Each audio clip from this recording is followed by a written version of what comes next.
Hey everybody, welcome to the POS Podcast. This is episode 110. It's the second episode of the new year, January. There's a lot of stuff to talk about as far as animation goes tonight. We'll have a lot of fun time. But first, how have you guys been this month? Monster Hunter. Kakarot. Moving. Yeah, it was good. There you go. I've been busy with work. I've been hitting my stride with video uploads, so I'm happy with that. And I got to put my avatars in the last video. Avatars. Those are fun. Yeah. I kept fucking up. Like I look back and there's like parts where it's floating and I was like, oh fuck. So just like a torso floating in this. Oh yeah. It's fun though. Yeah. How about you? What have you done, Dolphin Boy? I put out a video talking about the top 20 cartoons of the 2010s. Nice. And this week there's going to be a video about the top 20 animated movies of the 2010s. Nice. So yeah, I've been doing my decade list. Next week's going to be live action movies, Ooh. and then I'm going to be doing animated video games, and then I'm going to be doing a bunch of other things, continuing the Disney eras. Finally going to finish those, and also the Adventure Time reviews, and some other stuff in between that's going to be a surprise. Good. Nice. Good on you. You get after it, boy. I believe in you. So, before we get into the topics, if you want to ask a question for the second half of the show, you can follow us on Twitter. I still need to. I forgot to put our Twitter handles on here. I'm gonna put them on there next time. I gotta remind myself to add one of those before the next show. But yeah, Jack's Play Fitness, Paleo Steno, Hirasashi, and Saberspark.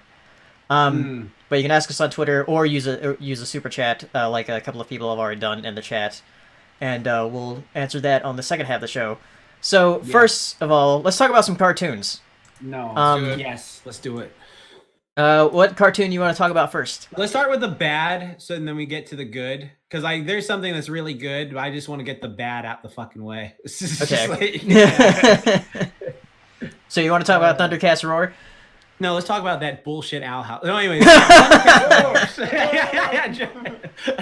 Yes. Thundercats Roar. What the fuck, Cartoon Network? Like, come on, bro. Come on. I mean, like, real talk. Like, okay, so everyone on Twitter has been having a little back and forth on it. And so I was just like, I'll give it the old Jack's Played college try. And so I watched it. And I was just like Paleo said earlier, I didn't laugh. Well, actually, that's a lie. There was one line that made me chuckle. Where they were just like, what the fuck? I can't even remember. It was like 2 weeks ago I watched it. So what was it? Like, there was some stupid joke that was one off. And it was like just one of those that caught me under breath. Like, I was like, and then I was like, and then that was it. Like, I can't remember what it was. I honestly can't. So there you go. That shows how great it was. That's how forgettable it was. Yeah, exactly. And so I just watched it today, and I don't even know what it would be that you said. Yeah, exactly. Yeah. That's what I was thinking. So like, I think this show by itself, like just by itself, okay, like animation wise, you can just say like, I mean, they do cool stuff with animation if you're into that sort of thing, but like it's nothing that is not blowing your mind or anything like that. Also, character wise, it's just like they're very rampant and just like, oh yeah, look at us, we're all like Teen Titans Go-ish and stuff like that. But then like they use music from the original Thundercats show, which I was just like, why are you using like the classics? I mean, like even Teenage Mutant Ninja Turtles, with each new incarnation, they always come up with their own unique thing, but it sounds very TMNT-esque. Yeah. Like with the 90s movie, it's that didn't the Thundercats 2011 have like different music? Yeah, it did. Yeah. Thundercats 2011 had different, and I was about to get into that. The show also suffers because Thundercats 2011 was a damn good show and got canceled. And then it was like, we want it back, but it was replaced. It didn't pull a My Little Pony Friendship is Magic where it had 9 full seasons. Hey, Pony Life, spared. Like, this is just filler meals, you know, just like enjoy. Yeah. You have a full series there. But it's like, no, this is what you get. Like, that's why people were so mad at Teen Titans Go for the longest time. Because it's like, you're making it seem like Teen Titans is coming back. And then, like, it never did come back. So, you know, that's why Teen Titans Go has its ups and downs and shit like that. So it depends. But yeah, like so far the comedy wasn't that good. The writing not that good to me. They were all over the place, and I don't want to be one of those like crushed old men. Well, it's not for my demographic, but it's just like. Well, that's the thing though, is that's a valid complaint, because people say that where it's like, oh, it's because it's not meant for adults doesn't mean you can't, or basically like there are things in this world that are targeted towards different audiences. That there are exceptions, and there are moments where it's like, no, I mean, My Little Pony, like we all can enjoy because the show wasn't like goo goo gaga dum dum tea party. No, we can also have fun for the adults. That was the point of the show, for kids to watch and also their parents too. I just happened they threw a much larger net than they thought. Yeah. You could say that again. I need to see a few more episodes of Thundercats Roar to really get a better feel for, because this is just the premiere. To be fair, I feel like cartoons, that rule of 5 episodes. If I really want to play it safe, because I mean, there are some shows that need an entire like season to get running. I mean, look at the first season of The Simpsons. It's nothing like the golden era. First season of Steven Universe. That being said, things are a lot more different nowadays when it comes to shows being made, because they're a lot more like, Paley, you told me this. You said if you feel like this was a product of like a machine of a bunch of like Hollywood executives who are like, what works? All right, throw it out for Thundercats. Though I do want to give props to the show. I like the background art. I like the vehicles. I think that art looks nice.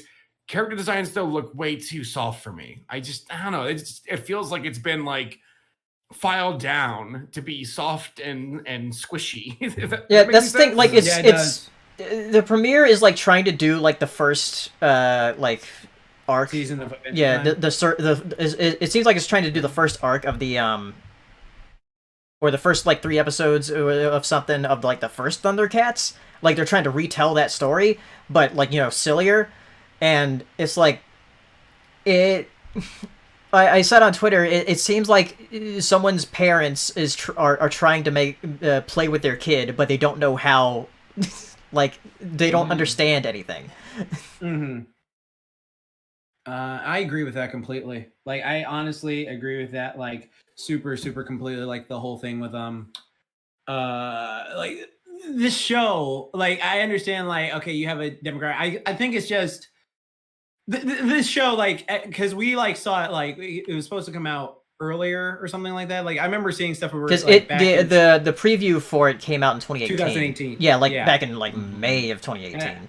Yeah, I remember like the art style didn't do anything for me, and so I was just like, okay, what are they going to do with this? And for a while I thought it was canceled. I thought it wasn't happening, and then it came back, and it just. It was pretty. It's just honestly kind of mad to me. Like it was just. I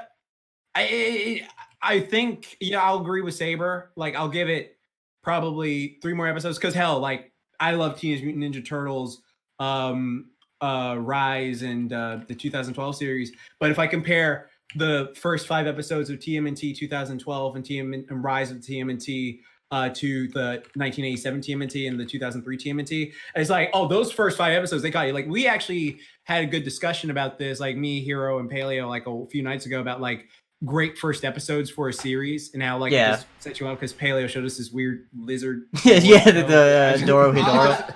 More on that actually later. That show. Yeah, exactly. We'll talk about that later. But it's just something. There's something about like starting a series good and being like, okay, let's see how this goes, because this series, it just did not do it for me. It did not do it like, oh, I want to keep watching. Yeah, I keep saying that like I need to watch more episodes to get a better feel. Shut up, Siri.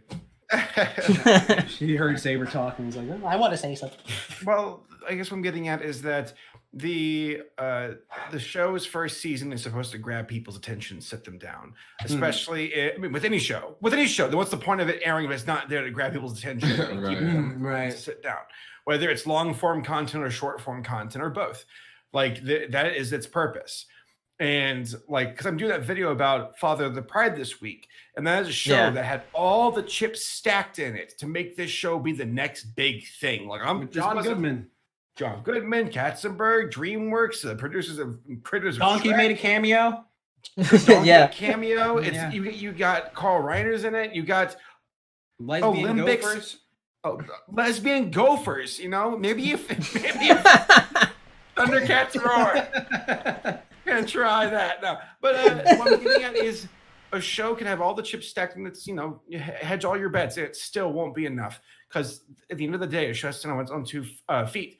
And like Father of the Pride, maybe it could have been something that needed some more time to like marinate and get to where it could be good. But that still is like, that's the risk of the business. Like Simpsons got lucky. There are some shows that get lucky where they can move on and be better and let the show like evolve. But like for Thundercats Roar, it's a rough start because it's like very in your face, quirky. I'm fight a tiger, punch in the face, punch in the snaz. It's like the worst traits of Adventure Time's quirkiness because Adventure Time can be quirky, but at least it owns it. And it does get obnoxious at times. Well, like you said, it was when you first watched it, you told me that it's like a worse OKKO because OKKO can be very frantic, but it's like it's actually interesting and fun. You have to own it, and this show doesn't feel inspired. I think that's my ultimate takeaway from it. Watching this pilot, it doesn't feel inspired. Again, I do like the colors, I do like the background art, but the most important thing of all is the story and the characters. And as of right now, after seeing all these different shows that have already come out, it's like I'm just not really doing it for me. Right. There are better shows that I can spend my time on now. To be fair, once more, and I'll leave it at that for myself, this show might grab us later on. It still has potential with the rest of its season. Potential in the sense, it still has a chance. So I guess. Though I'm not sure how much faith Cartoon Network has in it because they just kind of dumped it. Yeah, they pooped that shit out. Because like I only heard about Thundercats Roar being out because you told me. I was like, oh, it's out. Yeah, that's the same thing Nick actually did with fucking Rise of the TMNT. Like they dumped it out, but then like they didn't give it they don't give it as much shout outs as like the 2012 series, which was like, everywhere. And then like the thing is, it's like actually a pretty damn good show when you get into like again, like that is a show that needs a lot of build up and it would pay off for it. But it's just I hate when series do that. They just like dump it out there and just like, oh yeah, there you go. Isn't that one of the reasons the original got canceled? What? I think like it got the way the time frame it was in or some shit. Like I heard like they changed the time frame and then it wasn't getting views. I don't know. Again, I'm just speaking out the ass right here. I don't know. It wasn't also real. It was a bit expensive to produce because it did look really good. But I don't know. Oh yeah. I don't know. Yeah, that's Brian Levine. That's a good point. Just watch Mau Mau, because Mau Mau is like infinitely better, as far as something that has a similar concept. Sometimes, though, I guess the gauntlet's been thrown down because I will always give something a fair chance. I'll give it a fair shake to see if it can prove itself and rise. That'll be your downfall. Damn it! I will. I'll try every fetish I can.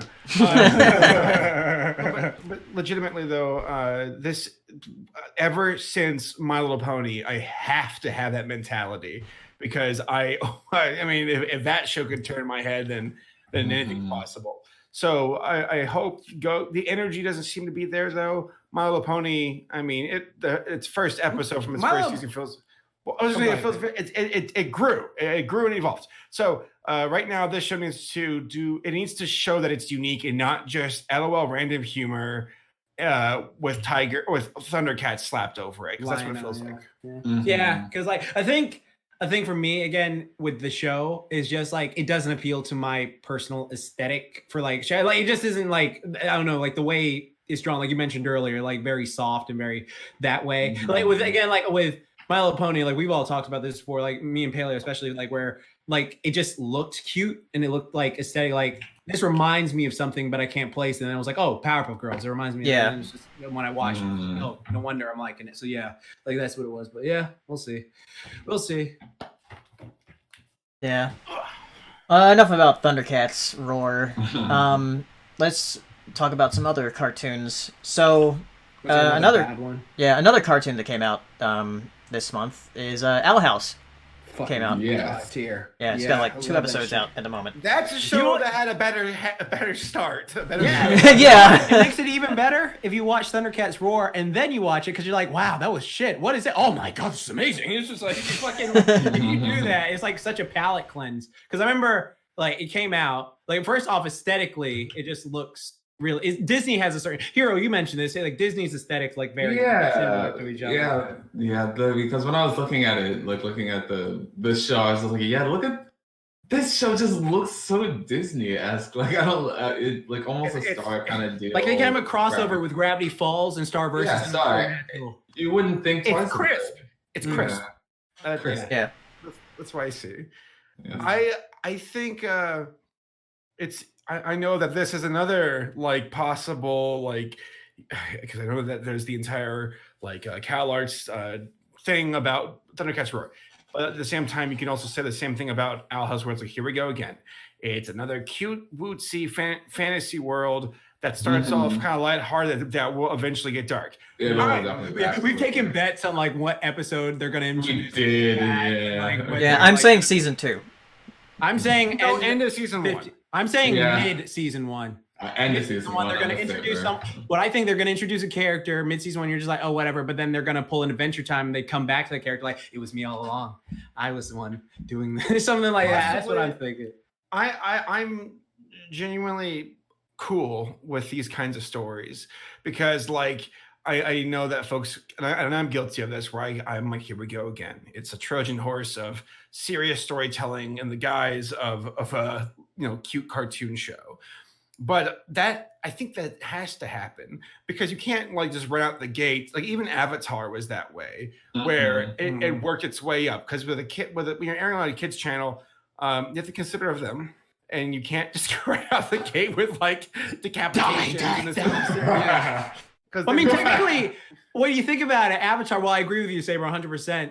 It did start with kind of like, oh, yeah, there was a genocide of these airbenders, shit like that. There was like a bunch of, it's just like, these firebenders like fucking murdered all these people. And then my mom's dead because of these fire. Yeah, I mean, like, I love Avatar. No, that's true. It's violence, but.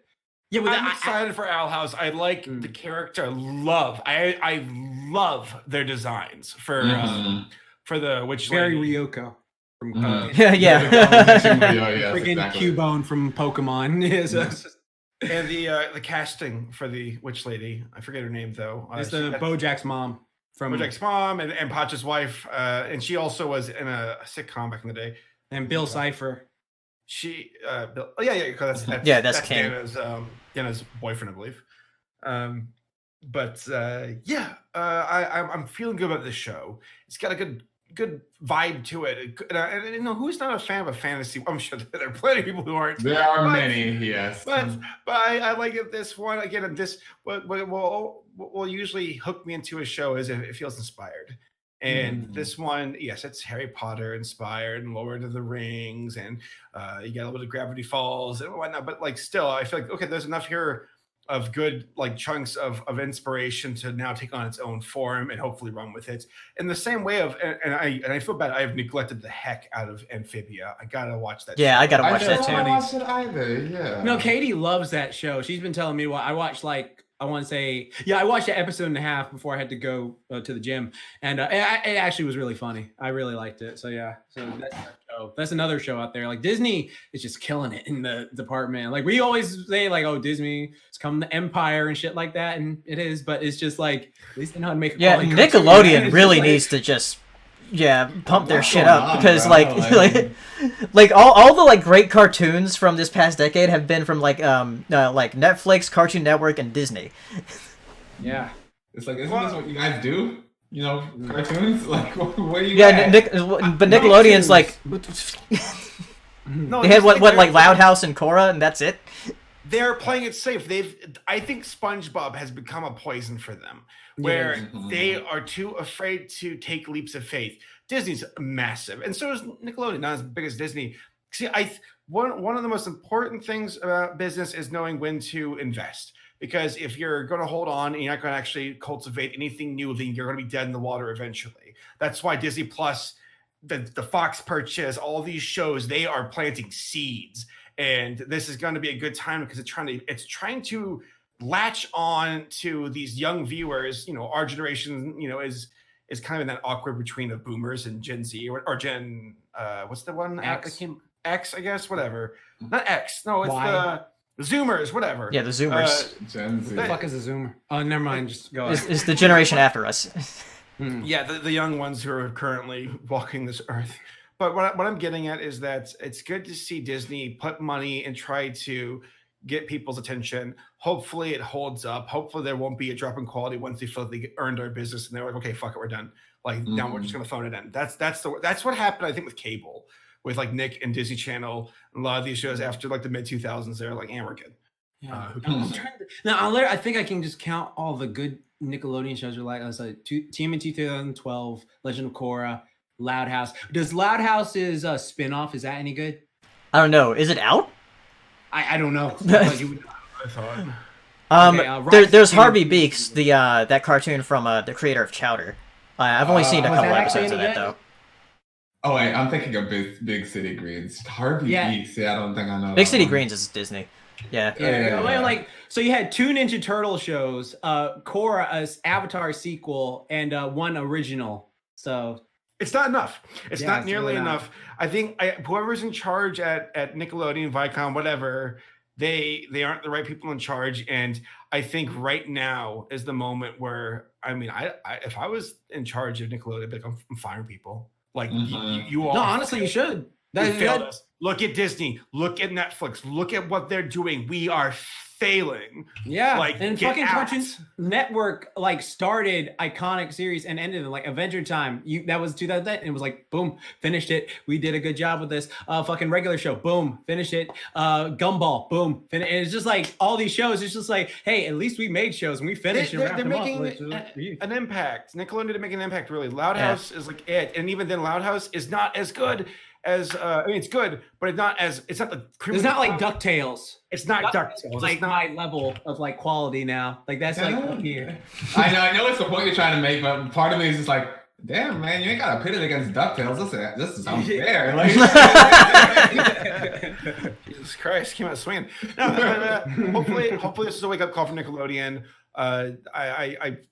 Because I mean they got some great properties. Because look at it though, they also were responsible. Well, I say responsible. They greenlit and put the money that led to the Invader Zim movie, the Rocco Modern Life movie. Like those are both really good. Yeah, they were. The Hey Arnold movie was a decent at the time. It was but it was like fun to come back. It was a good step forward. It was a good step forward that Nickelodeon desperately needed. So whoever was in charge of those decisions, promote them.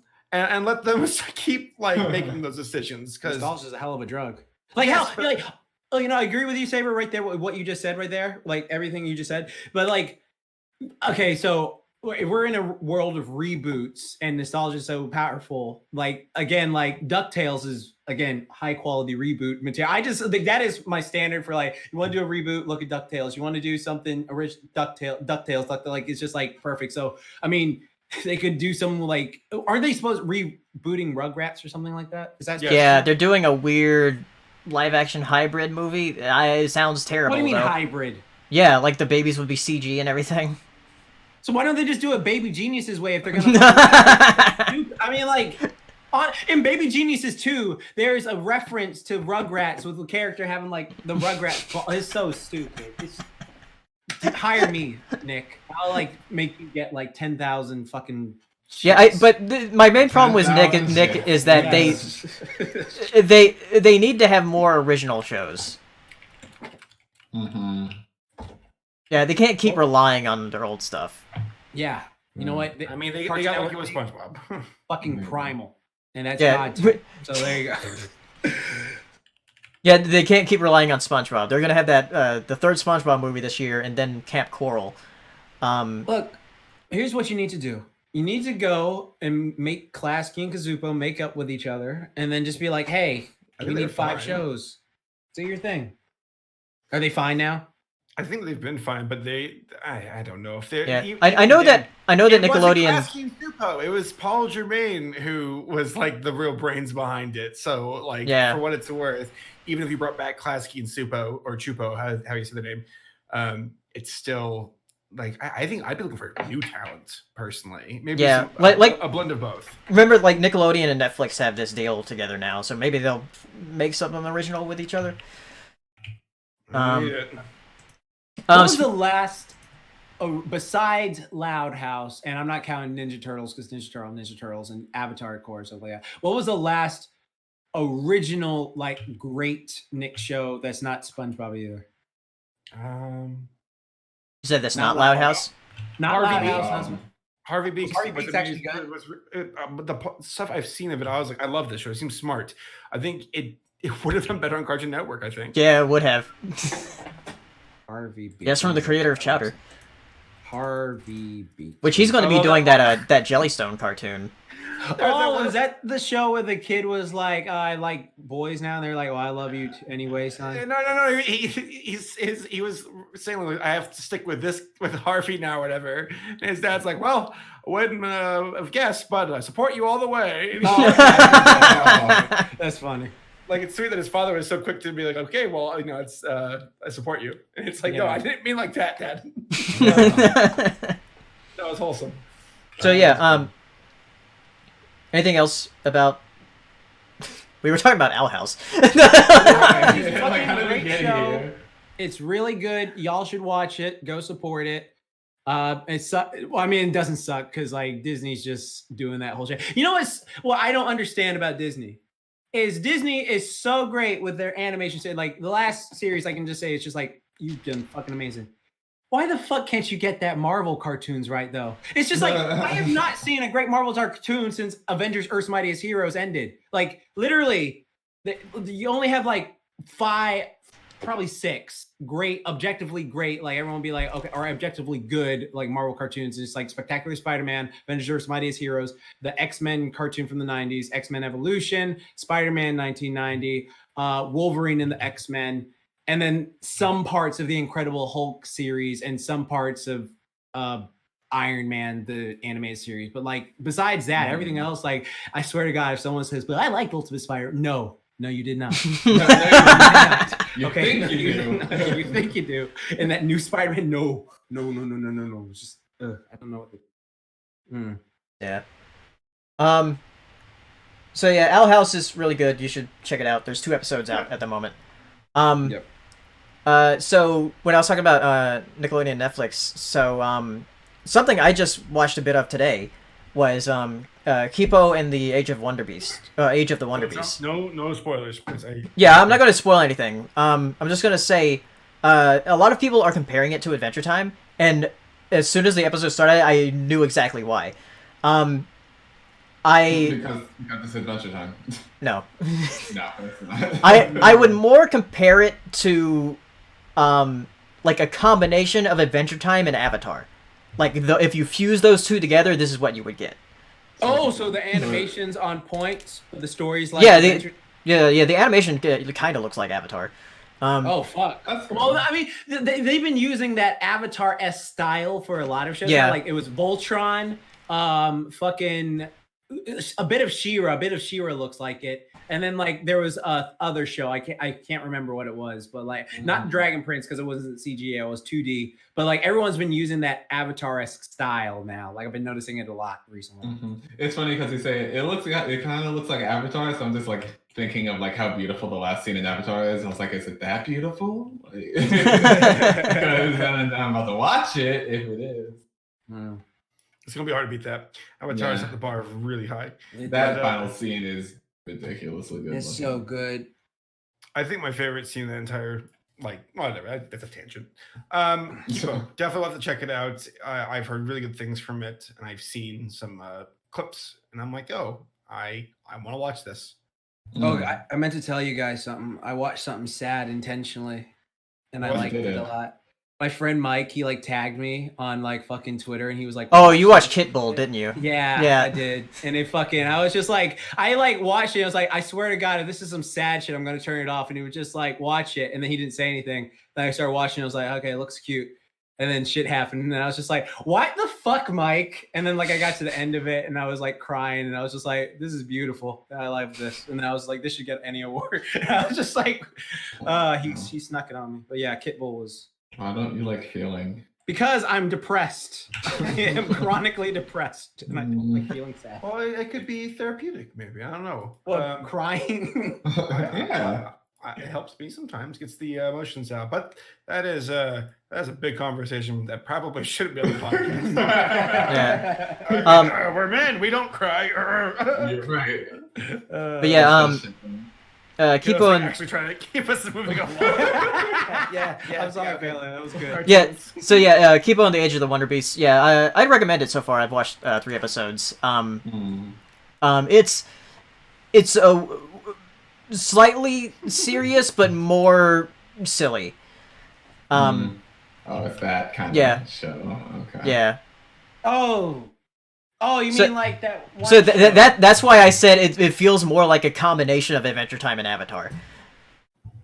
Well, I mean, both of them were- too, though. Yeah, Avatar was goofy most of the time, like fucking Mike Cabbages. Yeah, I know, like not that. as goofy as Adventure Time. Adventure was so Adventure much more silly, especially with the nonsensical nature of the world, but addressed, in my opinion, much more serious topics. While Avatar had a more serious tone to it throughout the entire course of the show, but still was able to be lighthearted and had some levity to it. It's comedy and having characters that are bubbly and fun, but also deep. Like if it's just talking about fucking like death and existential crisis and existence and purpose, and that seems like it's on a really philosophical level. While Avatar is more of like life and death in the sense of like being a hero and fighting bad people, and that. Alex, listen. 3 episodes, like 3 episodes before the podcast started, because I was talking to Saber while he was while he was driving back home. So yeah, he said 3 episodes. Paleo's weak. I watched them all when the show came out. Like It's like when we make fun of Hero. When it's yeah, just listen, I watched. Yo, you want to talk? You want to make fun of me? I'm about to destroy. Like, don't. Yeah, like I watched. At the way I enjoy media. I watched 5 movies yesterday. Shut up. Don't tell me I'm weak. Don't even come at the way I watch my media. Don't even dare. I enjoy myself. Yeah.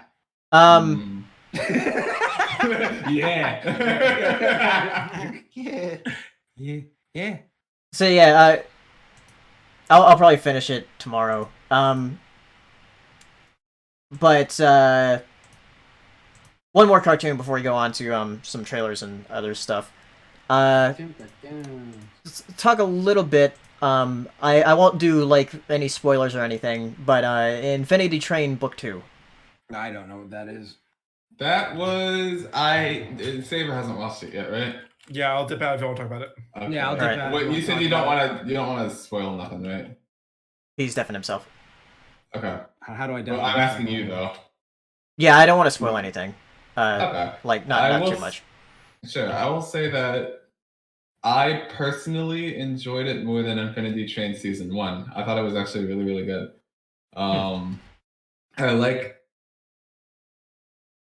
See, sometimes in media, like, what they try to do with female characters, I get what they're trying to do. They're trying to, like, shake it up a little bit, but sometimes it just feels so, like dishonest. It's like you didn't make this character to like actually have this character be in the world. You made this character this way because these are the values that you uphold, and you wanted to like thrust them on it. Like sometimes it just certainly feels that way. But like the female character in this show just somehow felt like so authentic and was different. And I was like, I don't know why, but you got the feel right. And I believe that this character came as a character first, and as an agenda second, if you will. And I really appreciated that. And also I don't know, the story was better also. IMO. But I don't know, which one did you like better? I don't know. I think I like them about the same. About the same, yeah. Yeah, because I like how with these different seasons that they're doing, they're sort of addressing a different topic entirely for each one. Where it's addressing a problem somebody has that they need to admit that they have. Right. And it there are things that I had questions about in the first season that they answered with this one. Whereas, like, Right. oh, what would this happen if somebody wanted to do this? Like, yeah, they answered it, and like things that I didn't even think of about the train itself. There was something I was gonna say without spoiling it. Like, I don't know how I could say it without spoiling it. So I just want, but there was a particular character that I was like, oh, that's an interesting concept that they went through with. Yeah. I'll tell you after the podcast if you don't know what I'm talking about. But I was just like, oh, I didn't even think about that. Damn, like if you wanted to be that way, that's interesting. Yeah, I think I know what you're talking about. Yeah. I was like, oh, you're going the opposite direction. Okay, that's interesting. Yeah, that I like that. Yeah, it's hard to not spoil, but yeah, it's really good. If you've seen Infinity Train 1, go watch Infinity Train 2. And if you haven't seen either, go watch both. They're actually both quite good. Yeah, there's a reason I had it on my my top cartoons of the decade, and even before I had watched the second season. So, all right, can somebody, Hero? Can you tag them in the chat and say we're done? Yes. Saber, you done? Saber. All right. Oh my god, I'm so thirsty. I just want some water. Okay, what's the next topic? Back. I can't believe Tulip fucked the train. You're right. That was the biggest twist. All right, next thing. Let's talk about some trailers. First, I guess the New Mutants trailer. Yeah. Didn't we talk about that? Did we talk about that last time? I think we talked about that last time. I can't remember if we did or not. I think we did, yeah. Because me and Tom were... I think me and Tom talked about it. Okay. Yeah. I know we definitely didn't talk about this because it wasn't out yet. The Morbius trailer. Oh, yeah, that shit. Hit me up when you're talking about it in detail. What, Morbius? Morbius? Yeah. I mean, not really. There's not much to talk about. It's a lame-ass character. Better in the 90s cartoon with his plasma suckers. Yeah, plasma suckers. Oh, I need plasma. Oh. Yeah, I mean, it just... I don't know. So is that actually Vulture? I'm thinking of New Mutants. Never mind. You're good. Keep talking. Yeah. Yeah, so at the end, was that Vulture then? Are they like fusing the MCU? I don't know. I don't think that's Vulture. I think that's just Michael Keaton. So stupid. It's so dumb. Is it another Michael like Keaton from the Founder? Oh my god. I guess. I mean, like fucking Chris Evans was the Human Torch before he was Captain America. So and Michael B. Jordan was the Human Torch before he was Killmonger. Hey, wait a minute. Human Torches. Okay, there you go. So I'm honestly just meh on it. I just I don't care about more. He was a character. Yeah, I love how in the trailer is like from the makers of Spider-Man Homecoming and Spider-Man Far From Home and Venom. Yeah, Venom. I was like, are you? Yeah, do you really want to do this? Do you really want to do this? I like Venom because I'm a Venom fanboy, but like it's just like and Venom 2 is supposed to come out this year, so we'll see how that goes. But yeah, I'm just like so meh on this movie. I do not care about Morbius. The thing is, I have nothing against Jared Leto himself. Like he's a great actor when he wants to be, but like since Joker and other stuff, it's just I don't care. Go back to your band, bro. Go back to the band. Play some music again.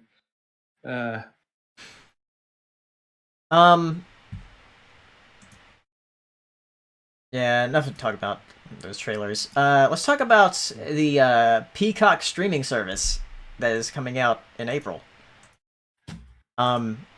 It's going to be NBC's NBC Universal's streaming service, and they're going to have like a bunch of their shows and movies and stuff on it. Apparently, it's going to be free with ads with certain content. So it's going to be like a free streaming service. Nice. And then like $4.99 for like original content, and then $9.99 if you don't want ads. Because I think that would probably be the only way they could have a streaming service going up against some of the other ones if they made like the base service free. Right. It would just have it with ads. Well, don't forget they're also late to the party, so they have. Yeah, they're very late to the party. Mm-hmm. HBO Max seems like it's going to have the content because like has like their entire like HBO catalog and everything, and a bunch of the Warner Brothers stuff. With Peacock, they have a lot of Universal stuff, but they're gonna have some of their original content, which apparently there's gonna be like a new Madagascar series on there called Madagascar: A Little Wild, and it's like baby Madagascar characters. Oh, God. If I see one more fucking baby character, I'm sorry. I swear to God, like I'm sick of it. Like the 90s were way worse about it, though. I swear. No, I think the Madagascar one's gonna be a lot more tolerable, but this I'm getting the heebie-jeebies right now of like Baby Yoda, and then today I've been all these people are like Baby Jabba is gonna replace Baby Yoda. It's a new cute. I'm like, oh, just Yeah, what the fuck was that Baby Jabba thing about? What the fuck was that? Or somebody made their own version, and all these headlines made it sound like everybody's gushing over it. Which you know what, maybe mainstream folks are, but personally, I see it. I'm like, it's a disgusting slug that should be stomped on them. But I just I don't know, man. If I see one more baby, it would be Baby Vader, a little crispy baby. So one thing that was interesting that was what I was also talking to Saber about earlier today is that this is going to be the only streaming service that's going to have live sports and news, which other streaming services don't. Has sports on it. Yeah, it's that's a real cable killer. Wow. Yeah, because it's going to be premiering the opening and closing ceremonies of the Olympics first before it airs on TV. Damn. Because NBC has the rights to streaming all the Olympic stuff. So that's going to be interesting. Like how many people like tune into that. Especially since it's going to be a free streaming service. So yeah, we'll see how that goes. Sports won't be swaying me really. Yeah, though I know a lot of people like watching Olympics. Our friend Race, he loves watching all the Olympic stuff. Oh yeah, Olympics is a badass. I just like seeing the human body evolve like it does. Shit like that. And Goku's the mascot this year for the Olympics. Yeah, it's in Japan. So that's good. Yeah. Yes. We need to see Mario and Sonic at the Olympics. Yeah. Get the freaking Italian and the fucking rodent to go race. All right. What's next? All right. Next, let's talk about some of the Oscar nominations. I have no idea what any of these are. Yeah. I know my dad and I have been trying to watch a bunch of the Best Picture nominees. So here are the Best Picture nominees. We got Ford v Ferrari, The Irishman, Jojo Rabbit, Joker, Little Women, Marriage Story, 1917, Once Upon a Time in Hollywood, and Parasite. I've watched more Best Picture nominations than ever before when it comes to this batch of Oscar films. That being said, I still got a lot to go. But I watched The Irishman today. I watched Parasite yesterday, which I love that movie. Those are the two that I still need to watch. And also Little Women. I haven't seen Little Women. I haven't seen 1917. I haven't seen Ford versus Ferrari versus Predator versus Alien. I saw Marriage Story. I watched Marriage Party. And I want to see 1917 on the big screen. But yeah, Parasite was surprisingly good. I won't say any spoilers, but I was caught off guard with that one. I was like, whoa, that legitimately dropped my jaw. So yes, I like that movie. It's good. Yeah. But something that I guess this audience will care more about is the Best Animated Film. Yeah. So Best Animated Feature Film there are 5 nominees. There's How to Train Your Dragon: The Hidden World, I Lost My Body, Klaus, Missing Link, and Toy Story 4. Yeah. I really hope it's Disney Klaus. only has one nomination. I hope Klaus it's better take it. I want Klaus just for the technical achievement of what it pulled off. Missing Link. I'm just going to say this. I hope Toy Story 4 doesn't win it. That's what. Yeah, I rewatched it recently. And yeah, oh man, like it's okay. I would say it's a good movie. It's just so like it's unnecessary. It's forgettable and unnecessary. Because it's still good. Like that's the thing. Look, like that's the thing. Like Toy Story, all of the Toy Story movies, like majority of people agree that they're all like solid film. And they're not like, and people may like others more than others, but like no one would just be like, man, that shit is shit. That is absolute horse shit. Fuck this bullshit ass. You know, something like that. Just like Toy Story 4 is a movie that's just like, oh, it was good for what it was. Ryan, are you out of your mind? What'd he say? He said Toy Story 4 I find slightly better than Klaus, but Klaus I hope has a shot. Oh. I mean, hey, let the boy.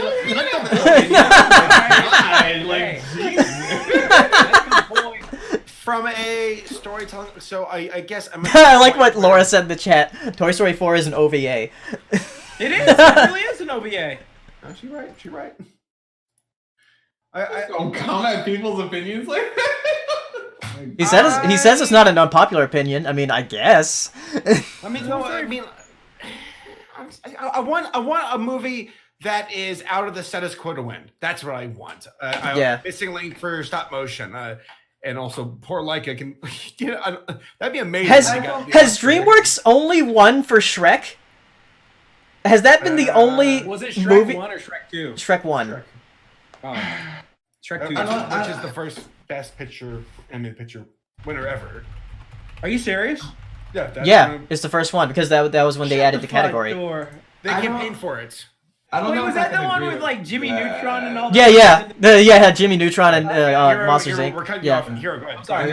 No, I was just gonna say I don't know if I can agree with that, Saber. That I want a movie that's out of the status quo to win. I always want the best movie to win. It's just I wish the best movie would be out of the status quo. Which in this case, I think Klaus is the best out of all of the ones that are the nominees. So I do hope it wins. I'm numb to Toy Story 4, and maybe that's just my personal bias because they should have stopped on 3, and it wasn't 4 was bad. It's just that it felt anticlimactic. Right. I don't hate Toy Story 4. It's beautiful. The textures in that movie are just outstanding. It's amazing what Pixar's achieved. It's cool to see Woody kind of get around it ending for himself. But personally, I thought I could have been just fine if this movie did not exist and Toy Story 3 was the end of this trilogy. I think that's how we all feel, Saber, because like we all agree, like that movie, shouldn't. Honestly, Toy Story 3 is like the perfect thing. Conclusion. This is just bonus filler. Yeah. It's just felt like it was unnecessary. It is. And I see Klaus, like its story after, because when I first watched Klaus, I thought, okay, it's got a decent story. But after rewatching, I'm like, no, I like it a lot more than I thought. Yeah, I watched it 3 times. It's good. I still need to watch Missing Link. I still need to watch Lost My Body. How to Train Your Dragon 3. It's all right. It's okay. Yeah. It shouldn't win. It shouldn't win. Yeah, which is a shame too, because I think that one could have been a lot better. They needed a better villain. It's never How to Train Your Dragon has never had a good villain ever. Who's the villain in the first movie? Just that big dragon? The first villain is just his dad and the big dragon, right? That ate. Yes, the big dragon. Yeah. Okay. Yeah, it was more of a misunderstanding with his big. Oh yeah, I like what Kari said. It says the best part of Toy Story 4 is Forky, to be honest, and the Forky shorts are hilarious. The ones on Disney Plus. Yeah, you know what, another thing. So I watched the interview that Corey from Double Toasted did with the guy who made Klaus, and he was talking in depth about like all the things about like how people misconstrue it as 2D. I mean, misconstrue it as 3D when it's a 2D film, and like how he actually loves that fact, and like how he went for it, and how he was like so adamant about making it 2D. And it was a really good interview to talk about it. But like one of the things I liked when he was talking about the movie was he talked about all the rewrites they went through for like the situation that the main guy was in. Like he was like, oh, if I put him in this situation where because originally he was supposed to be a chimney sweep. And he was just like, oh, they was going to play into a thing of like, oh, I have a chimney sweep and I'm helping Santa Claus with the chimney, stuff like that. But he had to get him to that place where he couldn't leave, like logically leave. And then he started talking about like, when I watch a movie, I try to fix it. So like, if there's a bad movie, like you always have to put yourself in the situation like, oh, where do I do this? Like, so he talked about how he watches horror movies, and he was saying like, oh, if I watch a horror movie and the person has to go down to the basement, I put myself in the scenario and it's just like, well, why the fuck would you go in the basement? Like, you go out the front door, you do this. It's like, no, you have to cut off all those areas. So it makes logical sense that they can't just go, oh, I'm just going to fly back. So which is appreciated, because like there's a lot of movies that like you suspend your disbelief, but at the same time, like you need there's a movie that we're talking about that recently where the rules were established. No, actually, here's a good example. This happened with Last Jedi and Rise of Skywalker, where like in the second Last Jedi, they did the Holdo maneuver. Admiral Holdo. Yeah, the jump space, which is like, that was a really cool scene. But then you kind of open a can of worms where you're like, well, why doesn't everyone do that? Why does everyone just do that? You've got these weapons of mass destruction. Right. Yeah, seriously, like put kamikaze or droids and make the droids fly it, and then make them just hyperspace through ships. Droids' lives don't matter. They don't. Oh. No, I'm just joking. No, it depends on the droid. Some droids are more equal than others. R2D2, you're good, bro. You're good. He gets a pass. But legitimately, All this talk on MLK Day. I have a dream. Jesus Christ. Well, I think Weather Media said that one of the most important things for horror movies in particular, because every movie, like when it comes to the fictional realm, establish your rules. But apparently it's really important with horror movies where like you have to know what kind of villain or enemy you're dealing with, their ups and their downs. And I suppose bringing us back to Klaus, though, like I like how they fleshed out the town of how Jesper, you're right, he is kind of like saddled there against his will, and then he comes around. And it's a good movie. It's nothing overly complicated story wise. It's a very straightforward film with things we've seen before, but told well. But it's the visuals that steal the show. Yeah, I hope it wins. I really do. Yeah, same. Yeah. Oh, also, I did want to point out somebody, people in the chat earlier said that DreamWorks did win for Curse of the Were-Rabbit, the Wallace and Gromit movie from like 2005, I think. But is that actually good though? I mean, yeah, it's good, but I mean, Aardman did like make it, but DreamWorks like funded it. So okay. I mean, so that's more of an Aardman when. Yeah. Okay. All right, what's next? Yeah, what's next? Well, there were a couple of Nintendo Directs that were specific to certain games. Pokemon had a Direct, and it was about DLC for Sword and Shield, and I wasn't too happy about that. Seems like a lot of people were. What happened with Sword and Shield? It's just they added Pokemon that were basically okay. Go ahead, Kelly. This is way more in your territory. Yeah, so they revealed new sections that they're going to have out in the map for Sword and Shield. New areas to explore. One's coming out in June. One's coming out in the fall. And yeah, it's going to add like 200 Pokemon that weren't in the game before, because before it would only 400 you could have in the game. Is there a dolphin one? No. No, these are like 200 Pokemon that already exist. Because before Sword and Shield, they had a limited number of Pokemon that you could get in the game. But you'll be able to transfer these Pokemon from like other places. So, which you can still transfer if you don't have the expansion. Which thankfully you can do that. But the way this DLC looks, it looks like something that just should have been the post game. Right. In the original Sword and Shield. So to me, it just seems like they should have just delayed the game to come out in November of this year rather than last year. And now you're spending what, $30 more to get. Yeah, $30 more. Yeah. Okay, though it's $60 if you want it for both. If you want it for both. You have to pay for all the new Pokemon. That's what they're doing. They're charging. They're not new Pokemon.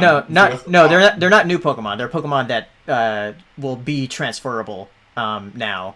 because they didn't have it in Sword and Shield that came out last year. They had it to where not all Pokemon that have ever existed will be available. Only 400. That's silly. You know what's upsetting too? It's genius on their part. Yeah. Because people want the Pokemon, so they're gonna spend the money. No, I mean that's good. Yeah, like, and that Sword and Shield is the highest selling Pokemon game ever. So. Oh my god. Yeah. I mean, like it again. Like Hiro just said, it is genius because that is marketing. It's just like you make something that like sold really well. And I think a lot of people like, are also upset because this is the first generation where people are having to pay 60 instead of 40 for like the base game. Oh yeah. Oh yeah. 60 is for 40 for the big. Yeah. That. I mean, I guess I kind of get it because it's like on a console now. Yeah. Instead of a handheld game. Handheld games are just cheaper. Yeah, I'm honestly just waiting until the next generation to see what they do. That's gonna be 3 years from now. Probably. It feels so weird. Like Pokemon's kind of in the same territory that I feel for Animal Crossing was. Like, I want to like it, man. I really do. I like the idea. Yeah. I just don't For like Animal the Crossing, at feeling. least with this next game coming out, it looks like they're doing a lot. I'm gonna Yeah. buy it, and Yeah. I'm gonna get bored. And I'm gonna be like, why did I buy this? I just know it. Hey. Which is so frustrating because Animal Crossing has the literal potential to be my favorite game ever. They're just not making it the way that I want. Well, Yeah. that's yeah, right. So Bring it up. yeah, so the other direct that came out, which was just last week, the Smash Direct, and like I woke up to see it. I woke up to see it, like the way like Sakurai was describing, like say like, yeah, we got this character and a lot of Nintendo employees didn't even know like about it, and people are gonna be like, what, really? And then he revealed it and it's like, it's Fire Emblem. What? I opened up my phone during work because I wanted to watch it, but like I had a meeting, and then I opened up my phone after the meeting and saw it was a Fire Emblem character, just closed it and continued working. I didn't even I could have went and like watched it right quick, but I just didn't even bother. I was like, Yeah. okay. So, yeah, the history with Fire Emblem and Smash, especially with the last game that came out on the Wii U, that was one of the DLC characters for Smash 4, which was Corrin, which I think that was actually the last DLC character that came out, like after Bayonetta and Cloud. Which that was promoting, the Fire Emblem Fates that came out on the 3DS. Right. And for this is promoting Three Houses that came out on the Switch just last summer. And I think a lot of the problem is the timing, is that this is the last character of this pack. And I think it was smart of them to reveal that they were doing more characters back when Terry was revealed. Because I know not like everybody. Maybe they knew. Yeah, I think not everybody would be that excited for Terry, even though like there are a ton of SNK fans. But I didn't know that the last one would also be not quite as exciting. Because Fire Emblem is one of the most represented franchises in Smash Brothers. Because this would be the 8th character. How many Mario characters are there? I don't know. Luigi, I think it's around Luigi. that many. Though the thing is, a lot of people are saying, like, also, the thing about Fire Emblem characters is that a lot of them play very similarly. Like, have a lot of the same kind of moves. At least with That's where I get to be like the butt and be like, not really. But like yeah, I can see where they're coming from. Yeah. Let's say that. And also, stylistically, they look the same. That's one of the big issues people have, is that a lot of people complain about, like, oh, too many Mario characters, too many Pokemon characters. At least they look different. Because to me, like the Fire Emblem characters, although their moves, like animations, like they can look kind of similar, like the trajectories they hit at, like the places that you have to hit the enemy with them, they're all different. But I guess Yeah. I don't want to say to the average player because that sounds so dickish, but I'll say it to the average player. I know. I guess they all look the same. And To the complete scrubs. I hate it. Yeah, because to me, like the ones that are the most similar to me are like Marth, Lucina, and Chrome. Those three seem the most similar to each other. Mm-hmm.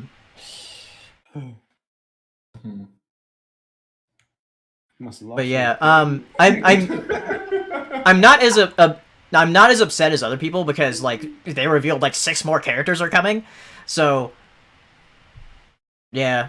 Can't wait for Goku to show up. He's like 9 of them in fighters. Okay. What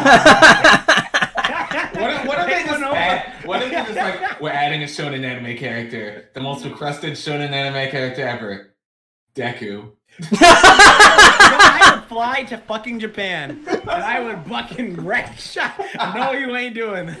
No, you ain't. I would fucking break it. Oh no, I would lead some fucking Urukai 10,000 army shit over there and be like, nah, this ain't happening. We're like, what? You don't like Deku, man? No. Yeah, I love it, but no, we ain't gonna do this, brother. No, this ain't happening. How many fucking Gokus are in fucking fighters now? Like, there's Kid Goku, like Saiyan Goku, Base Goku, fucking Super Saiyan Goku, Super Saiyan Blue Goku, and now they're getting Ultra Instinct Goku. It's ridiculous. Lots of Gokus. So take one and put it in fucking Smash. Yeah, but Sakurai also said that like all of the characters have already been decided, so don't at him on Twitter. Akira Toriyama is gonna come up and just be like, you know what to do. And then he's just gonna walk away. Chrono, yeah. Let's do it. That'd be cool. All the Gino people would be like, are you kidding? You put in Chrono? Yeah. What about Master Chief? Okay, whatever. So yeah, we'll go on to Q&A here. So if you want to ask us questions, you can use the super chat or use Twitter. And we have some super chats already right here. From Del18, what is a podcast you do not want to recommend? I don't like this question. This one. There you go. I like this question. I don't watch podcasts. You mean listen? You're right, exactly. Do you guys listen to podcasts? Yeah, I listen to a lot of podcasts. The only one recently that I like frequently like dedicate myself to watching every week is Spawncast on YouTube. From Spawnwave Media. It has a bunch of different gaming people on there. That's how I keep up with a lot of gaming news. History podcast. I mean, technically, you listen to the reviews from Double Toasted, and their reviews are on their podcast. Yeah, I guess so. Yeah, so there you go. I mean, that's something I would recommend, though. Not want to recommend. I know there are some podcasts that have like way too many people on at once, and that's if a podcast has like 15 people, don't listen to it. Yeah. It's like the commentary tracks and the commentary tracks on fucking movies, and they have like too many damn. Yeah. Let's see. Editman RGG 2 asking, I feel a bit uncomfortable with so many streaming services. Do you feel like it might be too much? I don't mind competition, but not too much competition. I know that some will probably not be around for forever. I think some of the major ones like Netflix, Disney Plus, recently. Hulu will probably still be around. And Amazon Prime's just part of Amazon, so. What do you think, Saber?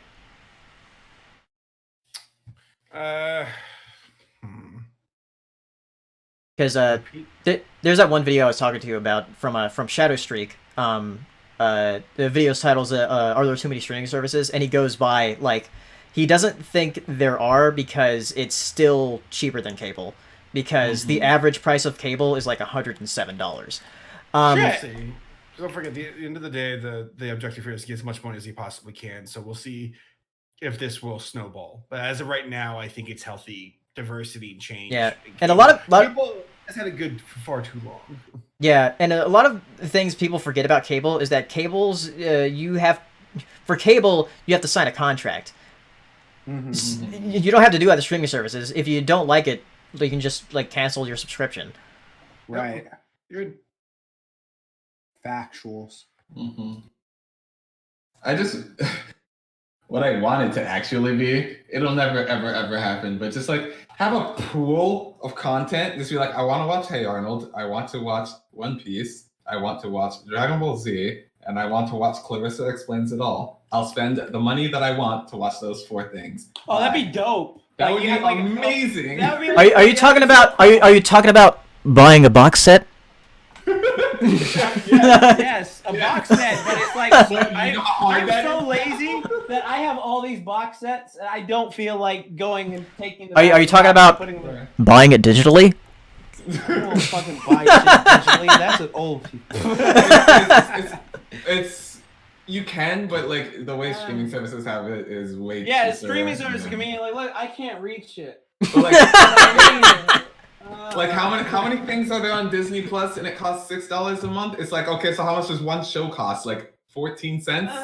Like that's what I want. Not even that. I got it, but now I gotta go and undo the box, and now I gotta put it all. And you have to have a DVD player there or Blu-ray. Man, just tiring. I'm tired.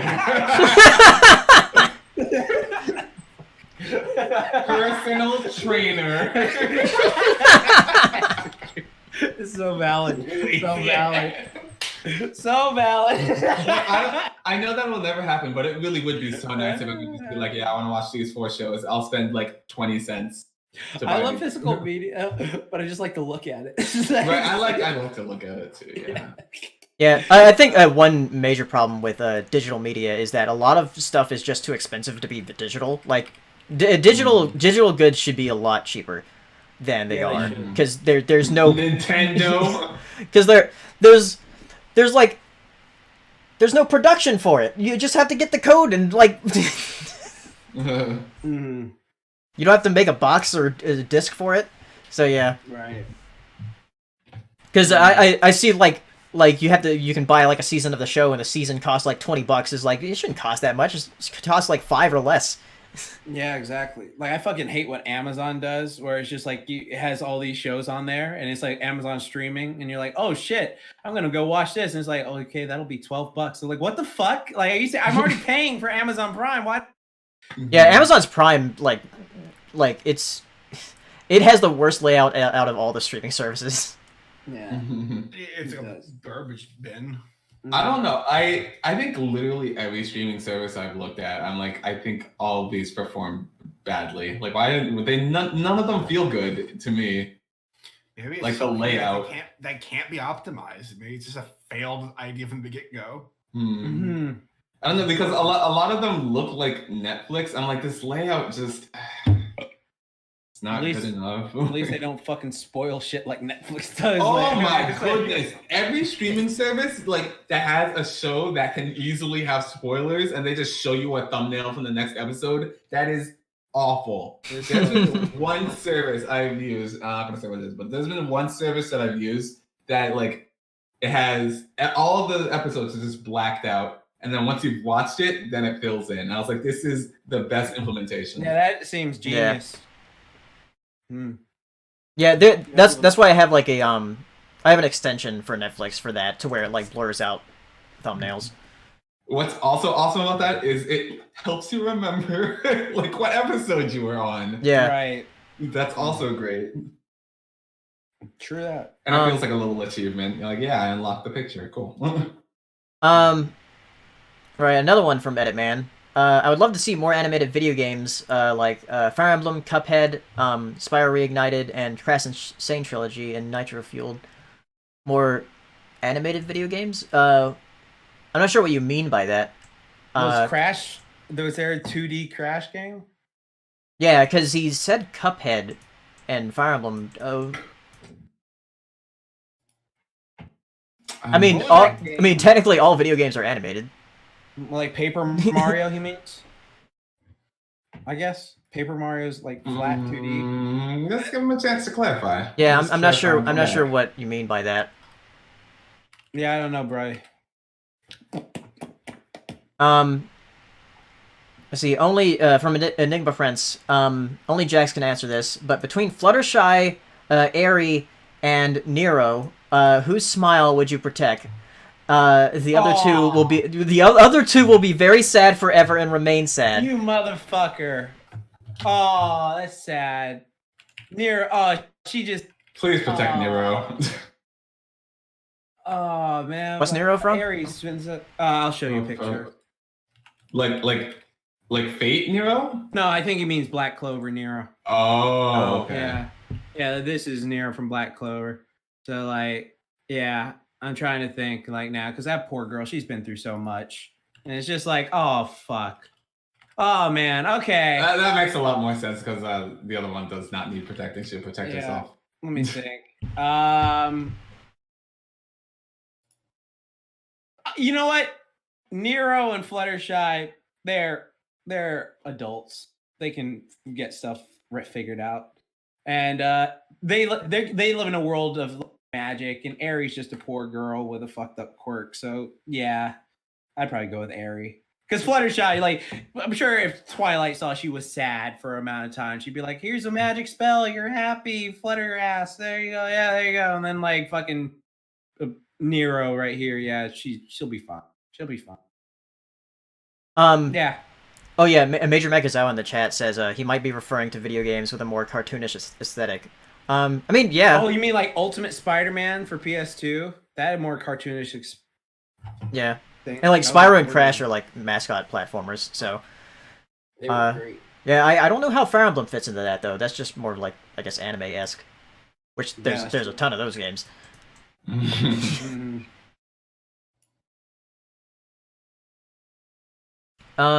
Okay, from Malik Webster. Missed the beginning for work, but wanted to know your favorite music anime. Some other underrated ones are Show by Rock, Piano Man, and Kids on the Slope. Favorite music anime? Does it mean like anime about music? The habit? Like no, anime about music. I know that Zombieland, the Zombieland Saga. Yeah. That was really funny. That was a really funny series. I like that a lot. Probably Your Lie in April. That was a very, very good and very depressing anime. I've heard good things about that one. I know that show Carol and Tuesday is pretty good. The one that's on Netflix. Nodame Cantabile is also very good. No what? Nodame Cantabile. No, omelette du fromage. Boy, if you don't. Oh my god. 2J says Lucky Star. They sing a song at the end of every episode. Yep. Yeah. My favorite. Man, that shit took forever. That didn't feel like a vacation at all. Yeah, that was great. I love Lucky Star. I wish everyone would watch Lucky Star so I could quote it as much as I want to. Yeah, come on! You should watch Lucky Star. No, not that part. voice. Just redub it. Like, redub her. Chin chin. I love that bit. That shit made no sense in the dub at all. It's just like, I saw a command that said chin chin. And it's like, in Japanese it makes sense, but like that's oh god. Got another one here from Ben Dell. What if the Lego Star Wars movie? Yeah, I would watch that. Yeah? I'm done. No, I'm good. I can handle. No. I'm sick of Star Wars. And you love Star Wars too. No, Hey.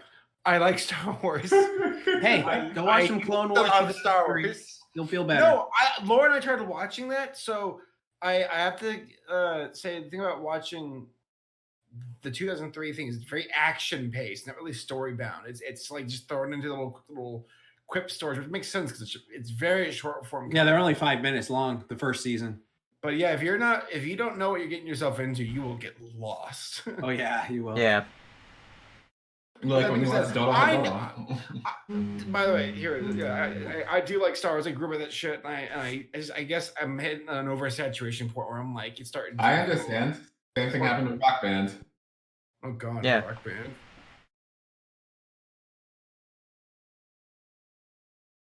Next. All right, next question. Next, all right, let's move on to Twitter. Host. Next. Hello.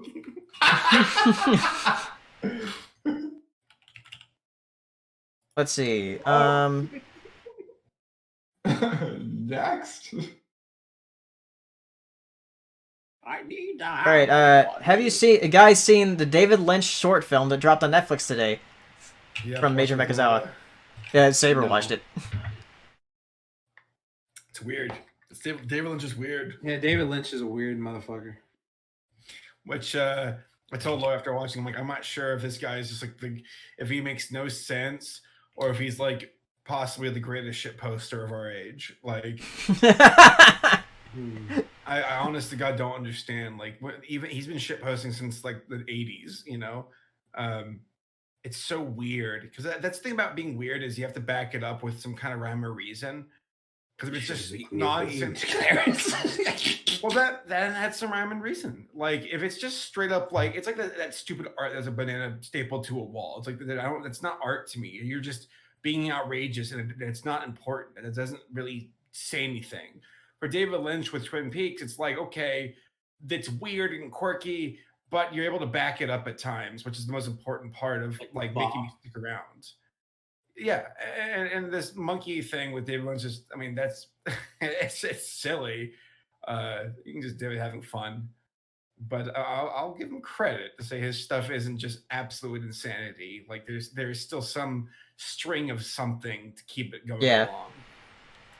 To find out if you like David Lynch stuff or not, just watch Eraserhead, and if you like it, you'll like his stuff. If you like the baby scene, I'd recommend watching a few Twin Peaks episodes before you jump into a race. I'm just saying, dive into the pool.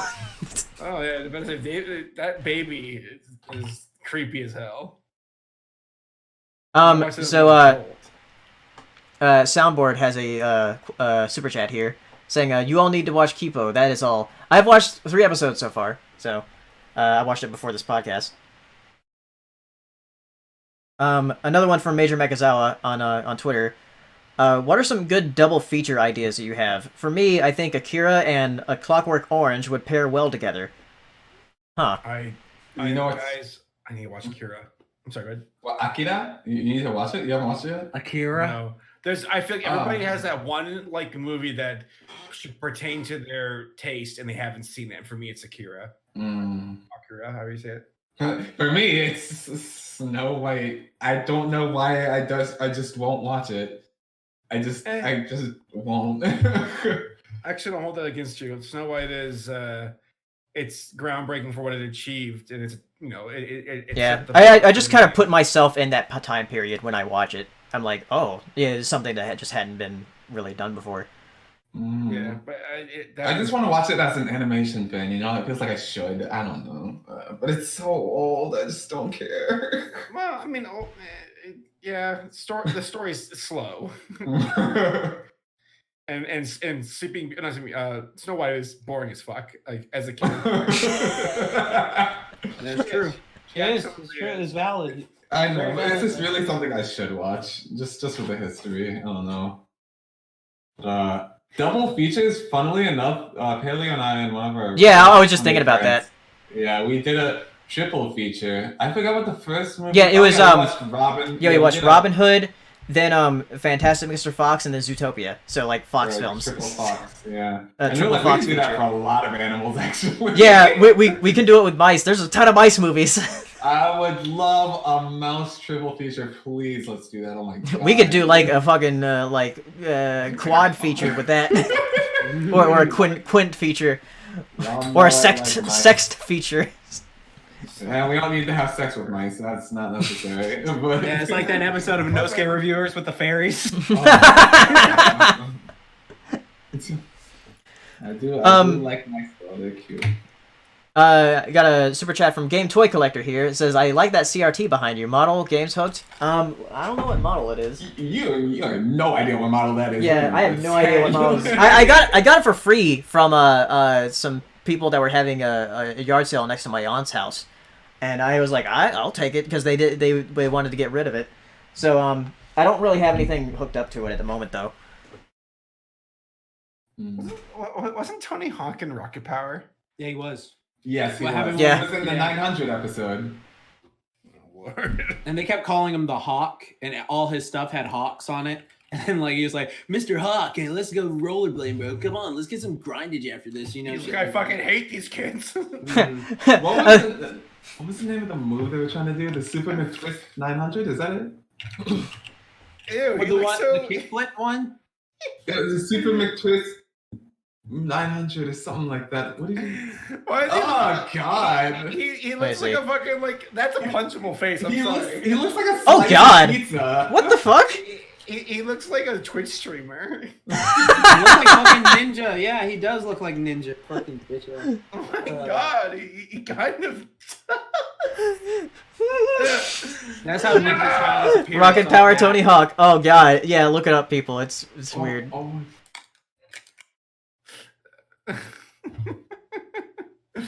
Oh, by the way, Toon J said for like a triple feature, Land Before Time, Dinosaur, and The Good Dinosaur. Why? They're all the same movie.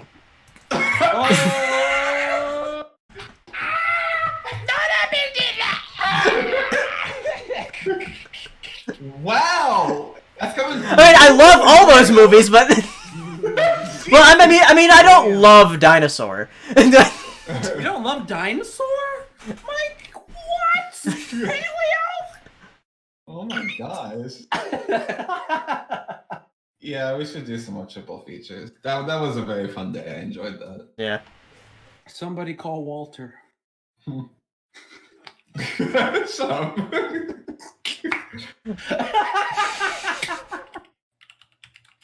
All right. Going back to Twitter here.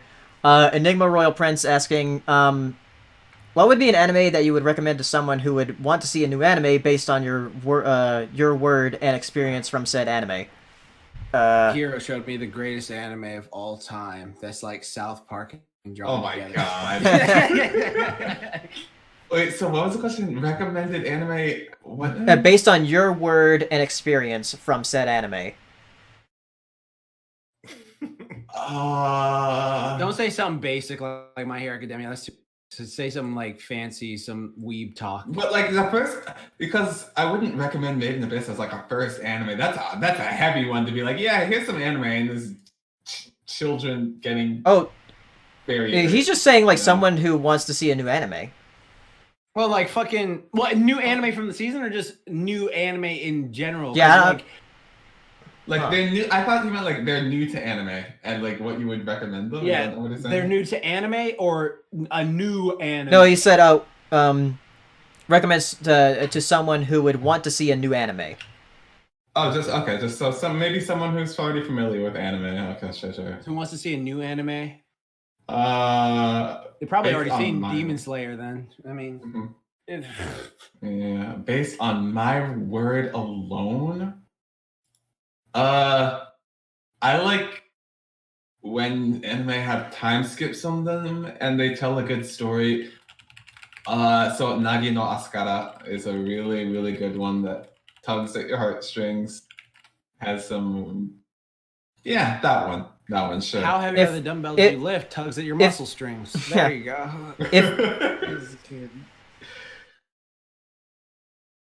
He says general. So just in general. Well, if you're gonna talk about like new anime or recent anime, I would say Dr. Stone. like new and okay, sorry, I missed the new word. Or Fire Force. Fire Force is good. What's a new and let me go to any chart right quick. There's Fire Force, Dr. Stone, How Heavy Are the Dumbbells You Lift, Demon Slayer, Kill la Kill. That's 5-6 years old now, but it's just newish. Beastars. I mean, yeah, go watch Beastars. That's the actual answer. I watched on Beastars Titan. again yesterday. Like the entire thing. Like, yeah, That's this show was really freaking good. Raz says Manga's Corey in the House, even better, Shrek, hero. B movie, Lazy Town, Seinfeld. Wow, yo, the manga's better, bro. Manga's better. No one gives a fuck. That's why I'm gonna spoil everything. And then this is the person who killed blah blah blah and blah blah blah and blah blah blah. Fuck it. Yeah. Beastars is like hilariously furry, but it's a really good story. Hilariously nonetheless. furry. That It- add that to the dictionary. Hilariously furry. Yeah. Like I was watching it with my friends yesterday, and it was just a gigantic like yikes throughout the entire house. There's just like Furry. it says TV-14, and I'm like, nah, bruh, come on now. Yeah. Don't lie. They can get away with a lot in TV-14. Deli 18. Promise Neverland. Promise Neverland. Yes, that is also a very good recommendation. Yeah. Again, rather heavy if you've never watched anime, but if it's just a random recommendation, sure. So Deli 18 asking on Twitter, opinions on Filmora 9? I've been seeing videos sponsored by that product, and I'm kind of curious if it has some kind of value to use over Vegas and Adobe Premiere. So yeah, it's a new editing software. I haven't seen anything about it. But I'm like so stuck in my ways with using Vegas now, so that I don't think I can change. I do want to learn Premiere, but yeah. You did want to learn Premiere. You wanted to learn Premiere a little bit ago, yeah. Saber, have you heard anything about Filmora 9? No, I've not. I have not.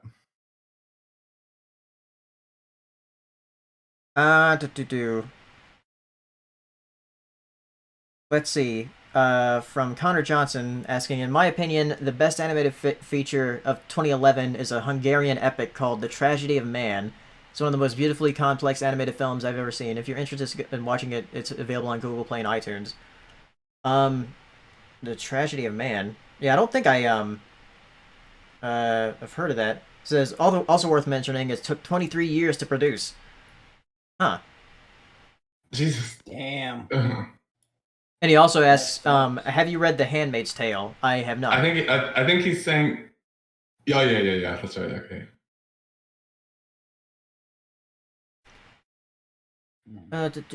The Handmaid's Tale. I feel like I read that in high school. 1 second. No, I think I've made this mistake many times. Like, is The Handmaid's Tale the one where the girl has the A on her shirt? And no, that's the Scarlet Letter, I believe. I can't remember. I don't think I've actually ever read The Handmaid's Tale. All right. Yeah. You know. From John on Twitter, would you please review some Cartoon Network movies like Ego Trip or the Powerpuff Girls movie, and also let your channel and your friends channel too. Yeah. So I've done a review on the Powerpuff Girls movie. I haven't done one on Ego Trip though. We watched that at our New Year's party. Yeah, that was a good movie. Still, check it out. From Rod's Variety, have any of you guys watched or heard of Motor City and Tron Uprising? I have. Tron Uprising. Mm-hmm. Yeah, Tron Uprising is on Disney Plus, I believe. They don't have Apparently Motor it's City really on there good. yet. Yeah, a lot of people like Tron Uprising. From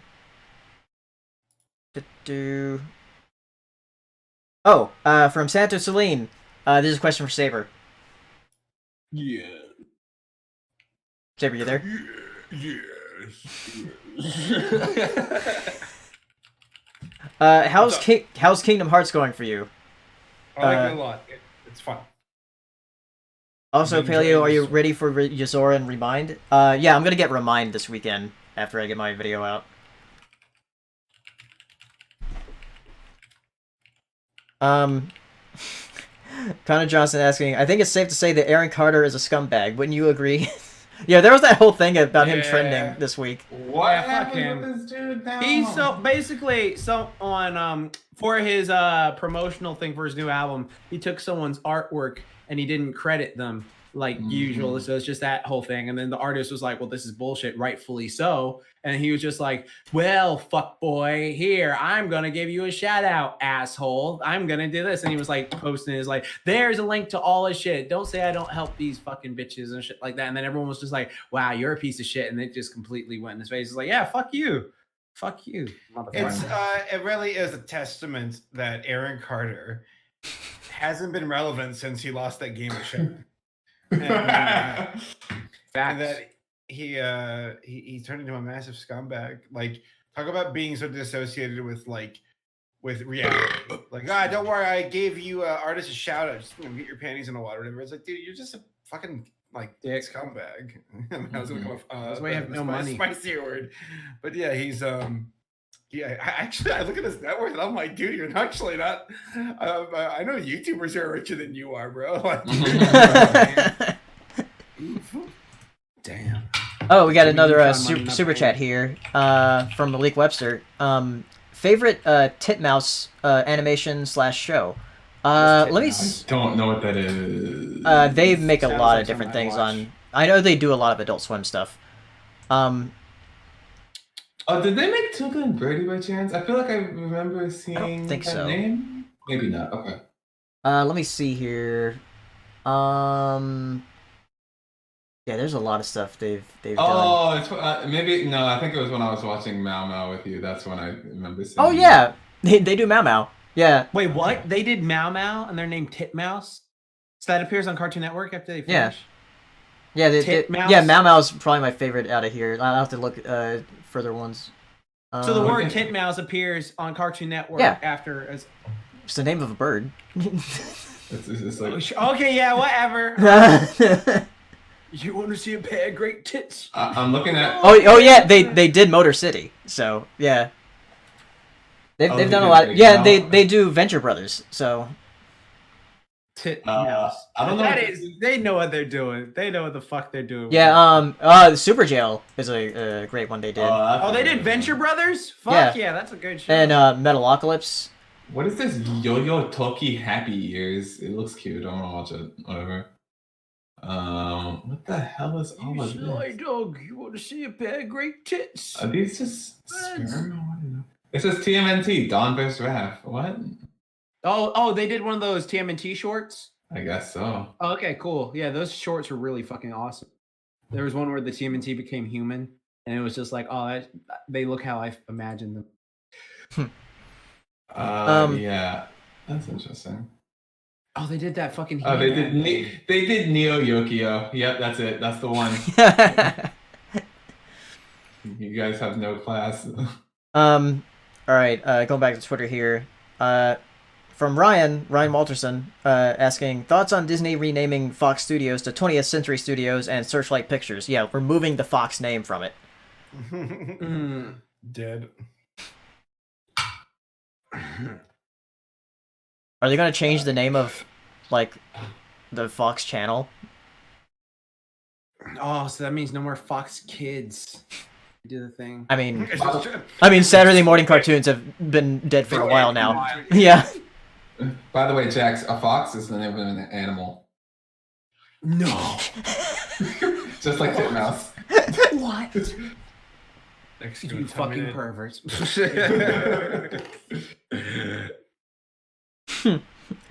I like this. From Nicholas Walker, it says thoughts on video games being delayed, like Cyberpunk 2077, Final Fantasy VII remake, and Marvel's Avengers game. So that Tales for Mobile and that one farming game, and what was Doom also? Yeah, Doom was delayed. Yeah, Doom was supposed to come out last year. And Moon Factory 4 special, and just every game is delayed. Like, what is happening? But I like how somebody had a food chain thing is like Cyberpunk delayed because of Final Fantasy VII. Final Fantasy VII is delayed. Animal Crossing is the top of the food chain. Valid. Yeah. Sakuna of Rice and Ruin. Excuse me. That's the other farming game that I want to play. And it looks very, very, very good, and it got delayed too. It's just like everything at the end of 2019 got delayed. Just everything. I don't understand. But yeah, I had saw a lot of people talking about like the Final Fantasy VII remake, which is only like a few weeks. They haven't that delayed. Cyberpunk, however, that's a significant delay. It's delayed by like 6 months. Which I guess I understand with that because that it's just like looks like a lot of stuff is going into that game. Which but for the Avengers game that's coming out from what is it, Crystal Dynamics and Square. I didn't really see a lot of people talking about that because I don't see really anybody excited for it. What game? The Avengers game that Square is publishing with Crystal Dynamics.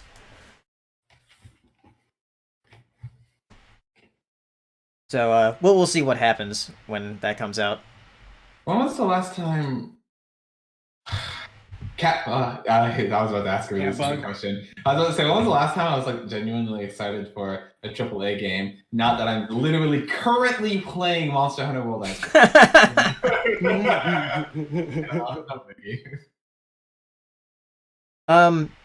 From a Centriloquist on Twitter, what are some YouTube channels you feel are underrated? Liam Triforce and L Supersonic Q I feel are channels worth checking out. I'll always mention it. Hypercharge on YouTube. He makes excellent videos. He makes the series called Civil Synopsis of different video games, talking about the plot of a video game, and he also does this thing called Nintendrone, where he talks about a topic about Nintendo. But he's like so great and funny, and I don't know why he hasn't blown up yet, because like I think he only has like 5,000 subscribers at the moment, but his videos are excellent, and he's really there's really well edited too. Is that the guy who did the Skyward Sword thing? Yeah. Yeah. Okay. All the channels I like always blow up. Yeah, all the channels I like are popular. Babish popped up. Fucking what was it? That fucking Katsune girl popped up. Emi Richu popped up. Like they're just like all these people. Like they just like, oh, I really like this person. Then like, oh yeah, they're fucking cool. And then they shoot up to 1 million subscribers. So it's like, okay, yeah. Yeah. Actually, I'll find it here. Let's see. MKBHG. He's not very popular. I like him. I should check him.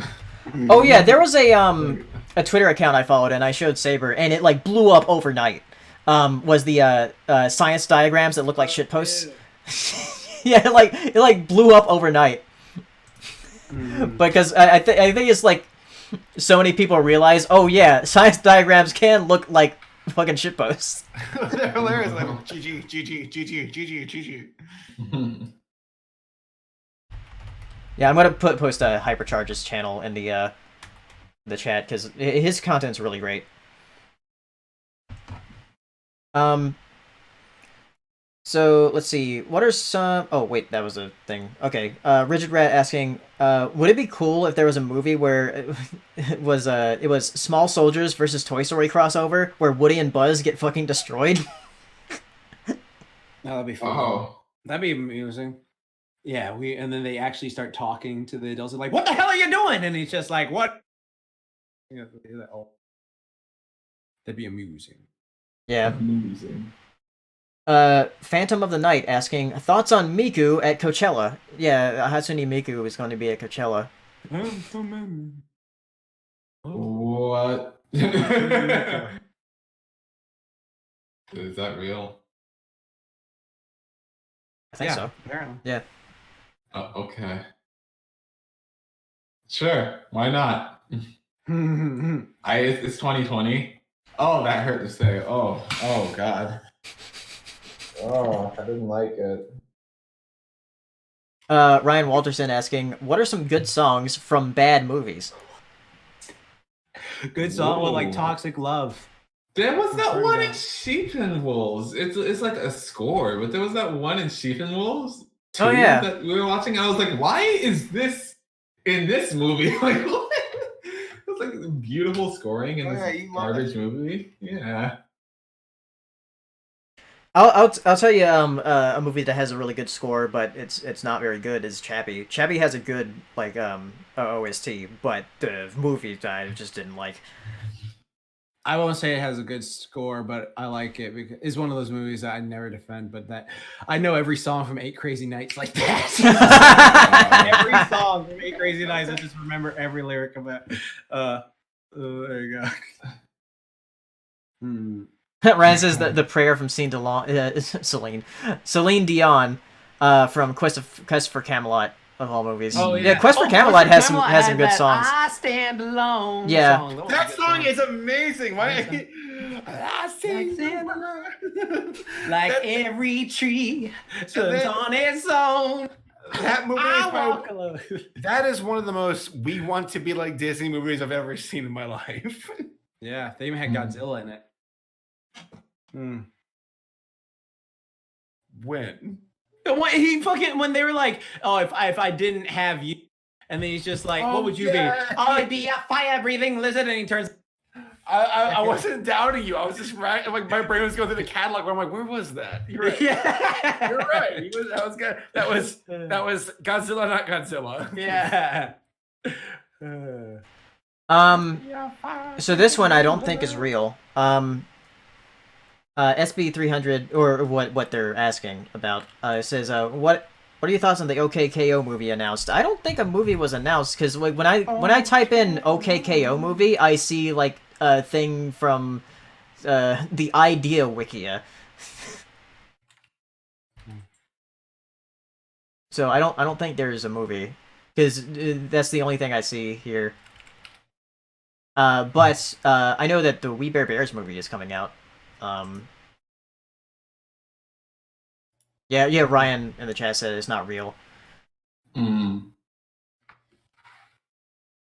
Dark Mage 45 says, do you watch BoJack Horseman? Yes. I'm excited for the finale coming out later this month.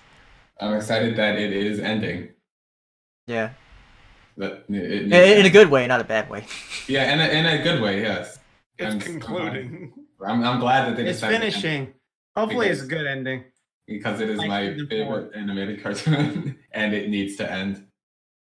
Speaking of which, another thing that Ryan had on the for topics and stuff, he was talking about Hank Azaria no longer voicing Apu. And it was like, how about none of the voice actors no longer voice any of the characters because The Simpsons has been run into the ground. Yeah, how about the show? Yeah, let's fucking end this shit. It's honestly like what? Oh, did I lose you all? No, I'm here. But no, it's been going on for quite some time, and I guess the question is that like, did Disney buy it for its catalog or for its active episodes? Like, I don't know. Yeah. We'll see. From Rod's Variety, asking, what is your dream animation crossover and your favorite animation crossover? Remember when the Street Sharks met the Extreme Dinosaurs? That shit was so fucking hype. That was dope. OKKO is actually pretty good with crossovers. Yeah, they are. Yeah, I like their crossover episodes. DuckTales is basically a crossover at this point. Yeah, like, with the things going on in that. Spin-offs of DuckTales soon enough with all these characters they're introducing. Crossover. One thing I wanted to happen, but it never happened, was a crossover between Adventure Time and regular show.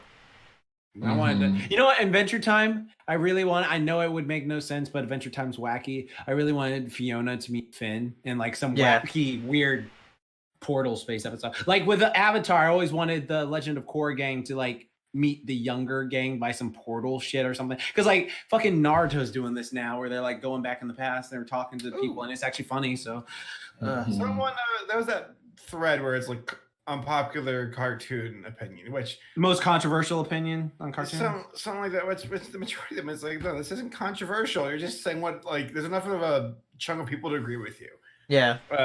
Like you're just no one. Very few actually had the balls to say something controversial. But I saw one that I was like, no, I agree with this one. This could have been interesting.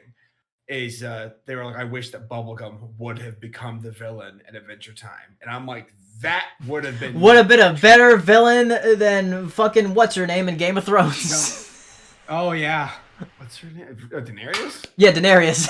I forgot her name. That was forgettable. Yeah, whatever. Back on that. That's God. Fucking that derails shit. I hate it. But yeah, Bubblegum as the villain, that could have worked. I mean, her working also as a good guy, like I do what I have to because it's necessary kind of thing, worked in her good guy capacity. But man, she was one step away from entering that realm of like, chaotic, not chaotic, but like, oh shit, is chaotic? Lawful neutral? Lawful evil. I feel like she was close to that. I always get the TNT shit mixed up. Whatever. Right. She was close to being a villain. Yeah. From Benji on Twitter, Hero, would you recommend Doctor Who to the audience? And what are your thoughts on the woke direction the show has gone recently? Woke. I haven't watched any of season 12 yet. I don't really have any desire to. I like season 9, 10, and 11, but I don't really have any desire to watch 12. But I'm one of those David Tennant babies. I will recommend season 10 or the 10th Doctor, to anyone. I should say the Doctor. I don't know what season's like. But yeah, I will recommend the 10th Doctor to just like anyone. It's a British show, their series. Yeah, the series, mate. Don't get your knickers in. Okay. I'm gonna strangle him. Yeah. Every episode that had David Tennant in it, I think I liked. I don't think there was one I disliked. Chris Eccleston, fantastic Doctor. I recommend most of his episodes as well. Matt Smith, it's kind of hit or miss for me, but like, what was the question? Would I recommend it to anyone? Would you recommend the most recent season? Yeah, I haven't seen. I haven't seen any of the 12th Doctor yet. Yeah. How do I feel about it? Why not? Have a woman Doctor. You haven't had one yet. Why not?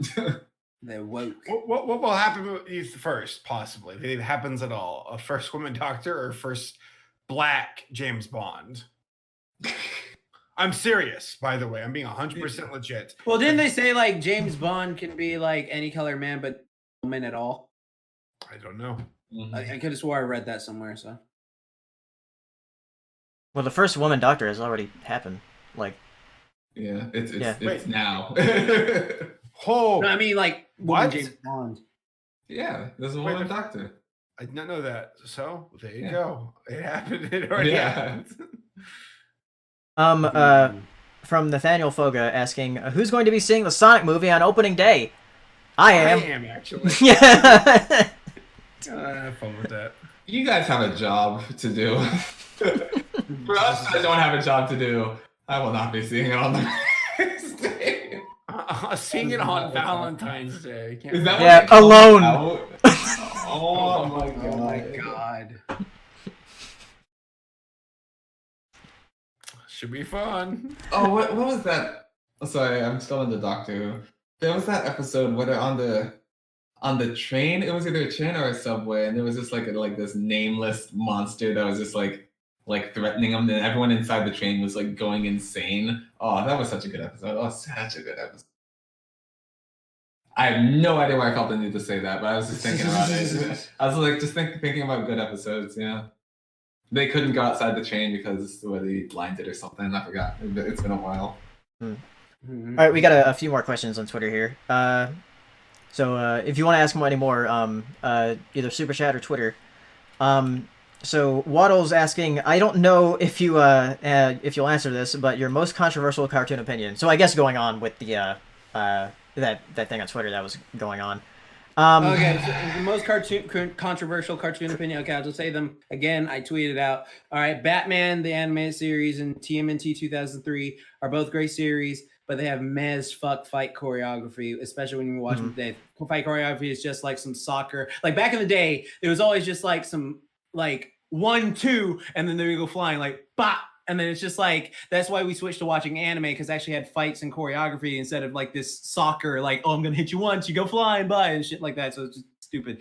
90s Spider-Man, fun, nostalgic cheese. But everyone who says it's like the greatest Spider-Man series ever, you need to watch your fucking mouth. Spectacular Spider-Man outclasses on many levels. And then, 2003 Clone Wars that were CGI Clone Wars. There you go. Controversial opinions there.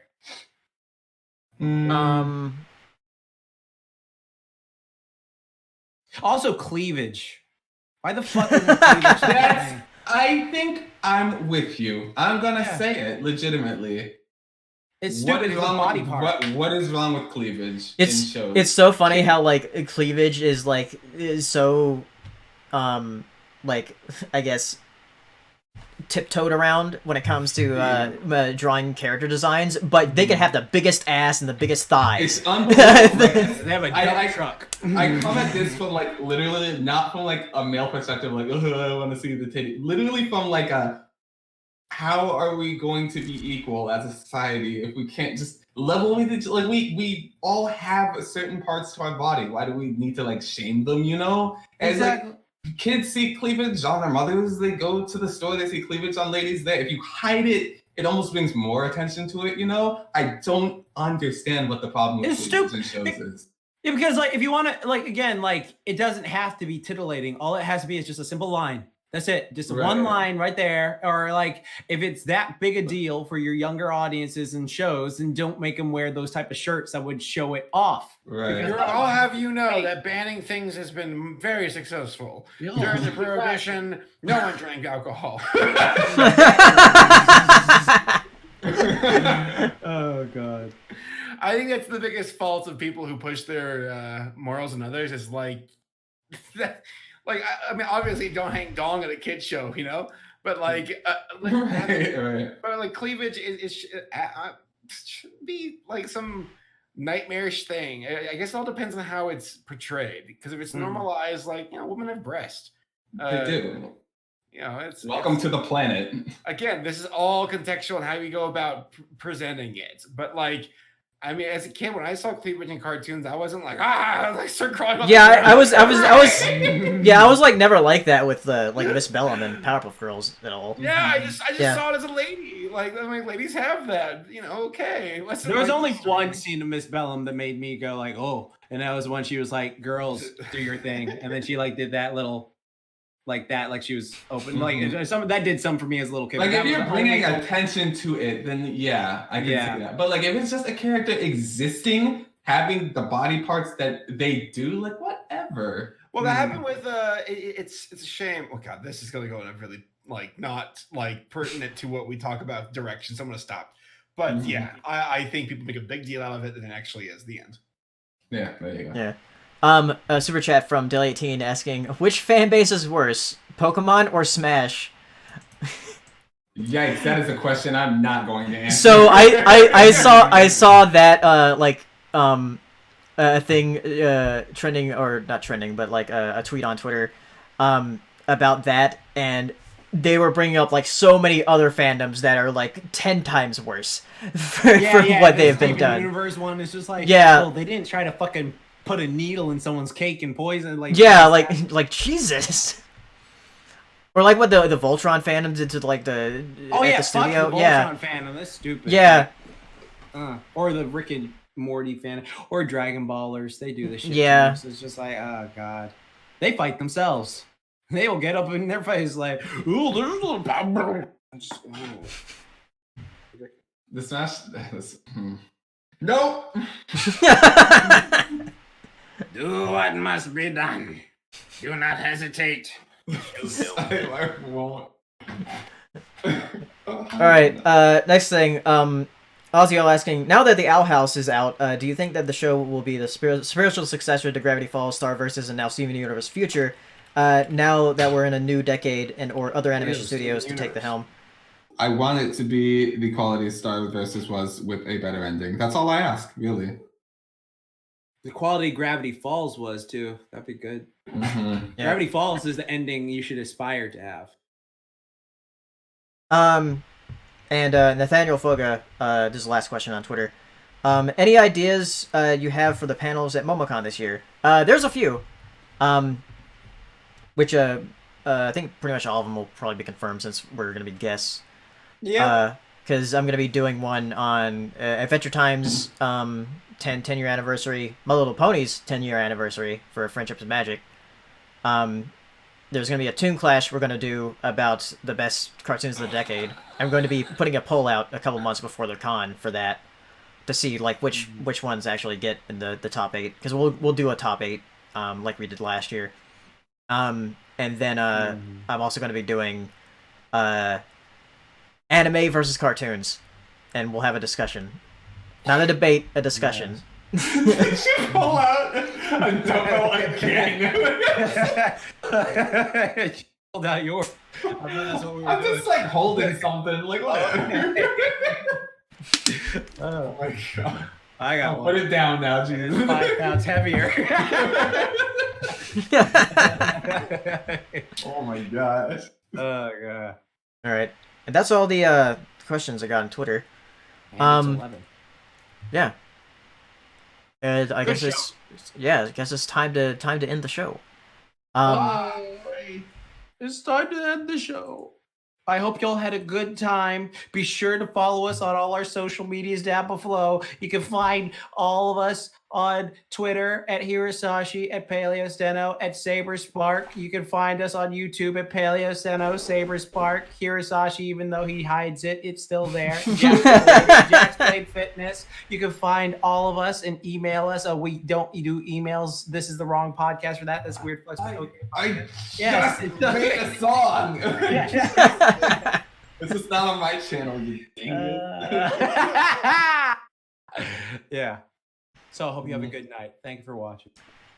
Yeah. We'll see you February 3rd's the next podcast. Before I go, on Saturday I'm going to be streaming the Annie Awards. That will be that'll be on Twitch though, because I don't want to risk it on YouTube. So because there's going to be a lot of copyrighted content in that. Nice. So yeah, Annie Awards. I'll stream it on Twitch this Saturday. So be sure to look out. I'll post a YouTube message about it and talk about it on Twitter. So we'll see you on February 3rd for the next POS Podcast, and this Saturday on Twitch for the Annie Awards. So bye everybody. Yeah. Bye. Bye. Bye. Bye.